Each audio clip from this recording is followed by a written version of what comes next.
Team USA trials is officially completed for 2025. We have a bunch of new Team USA members, a couple returning members, and even more. So let's go into some details on how the event went.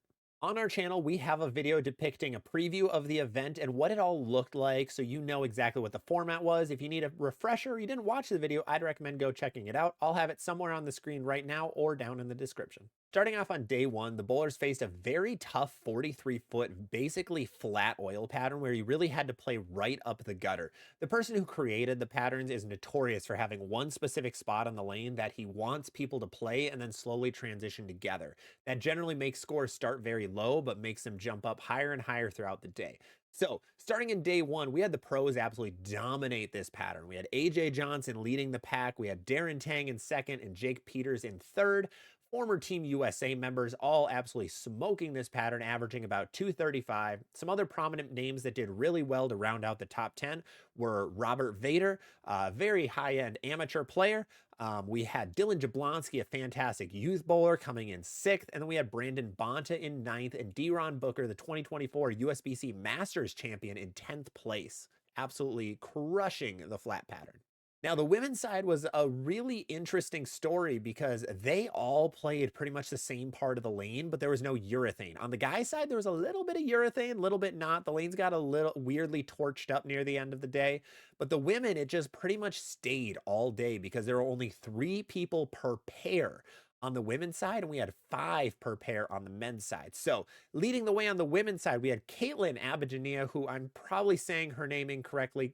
Apologies, please help me out in the comments if someone knows how to pronounce it correctly. She led the way on and she is a youth bowler, averaging 234, absolutely smoking the competition, winning by 25 pins. Some other big names: Crystal Elliott, the US amateur champion from 2024. We had Malia Mishkovich, Ashley Galante, a professional, Brianna Clemmer, a professional, and then a couple more youth bowlers with Gianna Brandolino, Morgan Klein, and Eliana Ochinko. Moving on to day number 2, we had a short pattern. We had a very, very short pattern. 36 feet, basically flat. There was a ton of urethane. Honestly, less urethane than you would expect. Of course, the purple hammer was the biggest ball of the day, as it always is. We had a ton of youth bowlers, everyone throwing a purple. It is the best urethane in the market, as we all know. Now, surprisingly, a lot of people are telling me the level was not thrown very much, which is interesting. More pitch blacks were thrown. So we might see the level more on the PBA Tour because you can't throw pitch blacks, but now a lot of the Storm staffers were throwing pitch blacks. But let's get into some of the scores. This pattern, again, it took a high average to actually lead the day.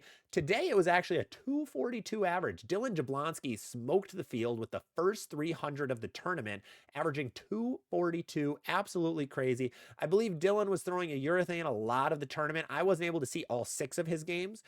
Bowl TV only had a handful of pairs that they were live streaming from, but it looked like he was. Otherwise, Robert Vader, again, absolutely smoking the short pattern, averaging 237. I know he's a fan of the Purple Hammer.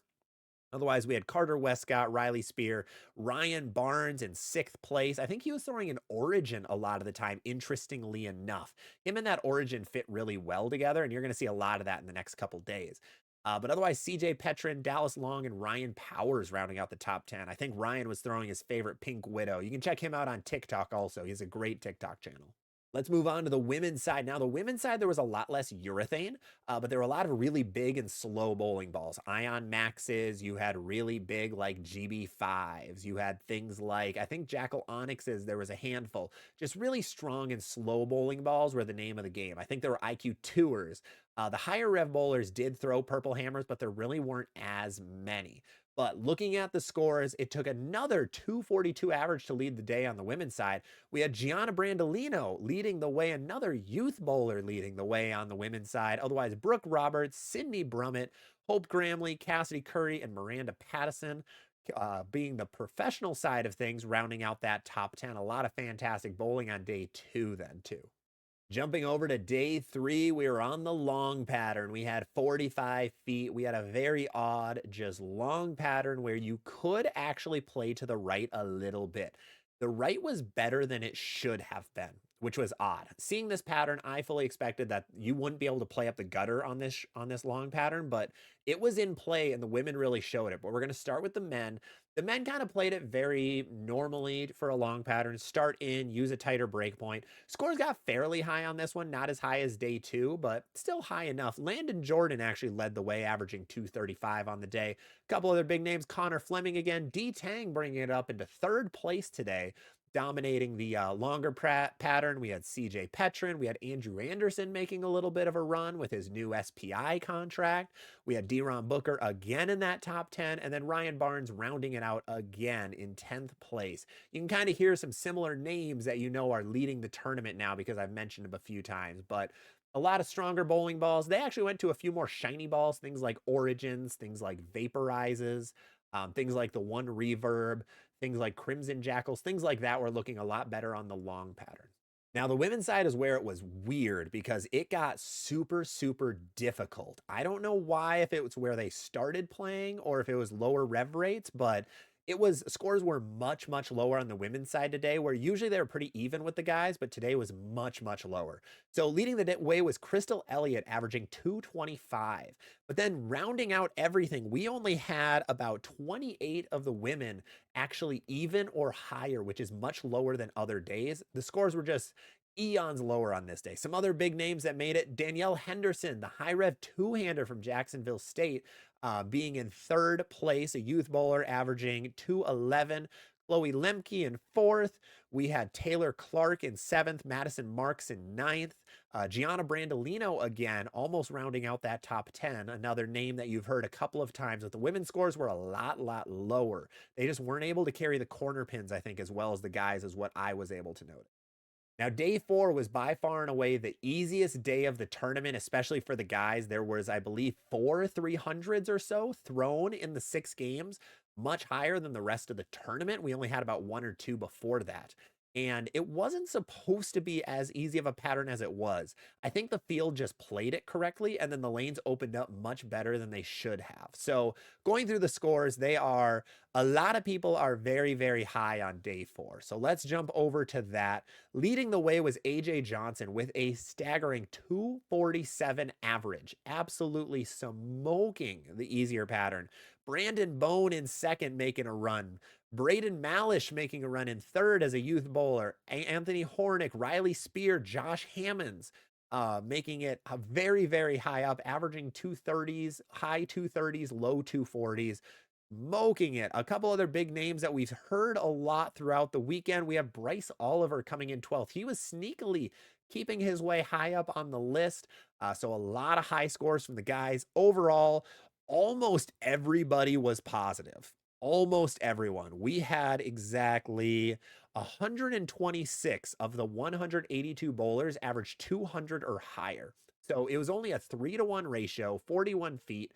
Should have been difficult, would have been difficult, I think, for a lot of people, but they just got super easy for the guys and they absolutely waxed that pattern.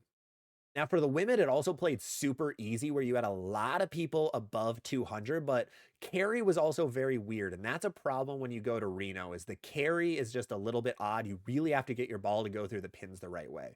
Looking at some of the scores, we had Julia Bond, former Team USA member, leading the way, averaging 239. Otherwise, Crystal Elliott again making it in that top 10. We had Annalise O'Brien making her way into 4th place. Chloe Lemke again. We had Brooke Roberts in 11th, Brianna Clemmer in 12th. A lot of names that we've heard a lot lately. There's a lot of people that really like to bowl in Reno who are doing well at this point. And finally, we had the final day, 39 feet, super wonky pattern. You're going to be able to see it right next to my face. I'll have the pattern going. This one looks weird. It's like a weird reverse block type thing, almost flat. And looking at the day, we had the winner of the tournament, spoiler warning, Ryan Barnes, leading the way, averaging 244 on this brutally difficult pattern that played much easier for these guys than I expected. He was throwing an Origin a lot of the time, ended the day 299, didn't need the 299. He already ran away with the whole tournament, but absolutely smoked the last pattern. A lot of slower and smoother bowling balls again, a little bit of urethane. We had an IQ 78U sighting that was doing really well. A lot of just very slow and strong bowling balls made a 39-foot flat pattern look really easy. Then looking at some of the other names, Josh Hammonds, we had Bryce Oliver, we had Austin Grammer, Julian Salinas, former U.S. amateur champion, CJ Petrin rounding out the top 10. A lot of really good names trying to make a run for that Team USA spot. And then jumping over to the women's side, same exact pattern. Scores were a lot lower. High average was only 220, which was a 1322 scratch. That was from Ashley Galante. Crystal Elliott coming up in second, who was the champion of the tournament. So congrats to Crystal also. She was second on the day. Otherwise, Hope Gramley made it in fourth. Ashton Woods. We had Annalise O'Brien again. We had a lot of different names in that top 10, but we had a lot of similarities in just people kind of rounding out that area. In general, the tournament and a lot of the patterns I showed, slower, stronger bowling balls were really the best play. They absolutely dominated the tournament. Anything angular really wasn't thrown very much. It was really just balls that would pick up early and be very smooth down lane. So when you're going to a tournament like this, or a tournament in general with a hard pattern, those are the bowling balls you want to rotate around. And then finally, the winners of the entire event after 5 grueling days and 36 games of bowling, 30 games of bowling, math is hard, were Ryan Barnes and Crystal Elliott. Ryan smoked the competition, beat second place by 200 pins.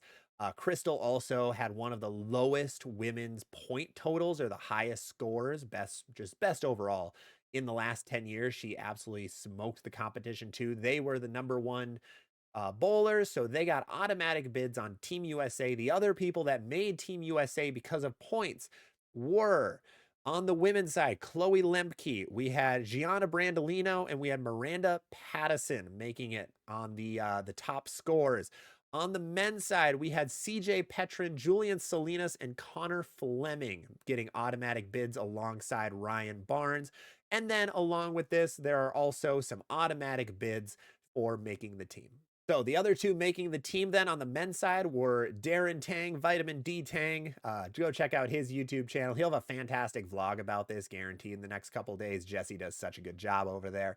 Got a bid onto Team USA along with Landon Jordan, a younger bowler who smoked it. I think a Motive staffer, I believe. Motive loves posting Landon, so go check out their socials and you can see a lot of him. On the women's side, it was Annalise O'Brien and Kirsten Moore who got other automatic bids to Team USA. The final two who bowled the event, who are also getting automatic bids due to not making it on standings, but by coach's decision, were Andrew Anderson and Hope Gramley, two phenomenal PBA and PWBA bowlers, both making Team USA again. Both have been there before, multiple times in Andrew's case, and are going to be representing USA one more time. Otherwise, that was everything for Team USA trials. If you bowled, let me know down below. Give me a little bit of an idea of how it went for you guys. I watched a ton of bowling. I probably saw you out there. We have a lot of people, both on our YouTube and our TikTok, who bowled the event or who know people who bowl the event. So let me know how it went for you, what you thought. Did it go well? Did it not go well? What did you see? What balls worked? Things like that. I'd love to hear it. I think the rest of the bowling community would also love to know what looked good out in Reno and what didn't. Otherwise, if you guys enjoy this type of content, let me know. This is something a little bit new. I don't think as many people are going to enjoy some of the high competition bowling news, but if you do, please let me know. It'd mean a ton, and then I'll continue making this throughout the PBA season, which is starting in a couple weeks. Otherwise, make sure to subscribe if you haven't. Thank you guys for watching.